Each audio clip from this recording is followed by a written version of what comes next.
अहिलेको यो भागदौडको जीवनमा हामीलाई हरेक काम हरेक कुराहरूले स्ट्रेस बनाइरहेको हुन्छ, तनाव बनाइरहेको हुन्छ। तनावबाट मुक्त हुनको लागि गर्नै पर्ने योग आसन आउनुहोस् गरौँ। हामी सशक आसन, यो चाइल्ड पोज भनिन्छ। श्वास लिँदै श्वास छोड्दै पुरै होल्ड गर्छौँ, जति सकिन्छ यो आसनमा बस्ने कोसिस गर्छौँ।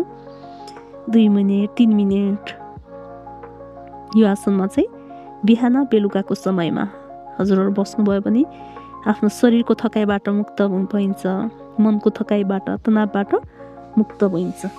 श्वास लिँदै हामी यसरी आउँछौँ। यसलाई धेरै पटक दोहोऱ्याउन सक्छौँ। यस्तै स्ट्रेसबाट एन्जाइटीबाट आफ्नो तनावबाट मुक्त हुनको लागि गर्नै पर्ने योग आसनको फुल भिडियो बिग खबरको युट्युब च्यानल द रश्मि सेसनमा पनि हेरेर फलो गरेर सँगसँगै गरिदिनु होला। Thank you.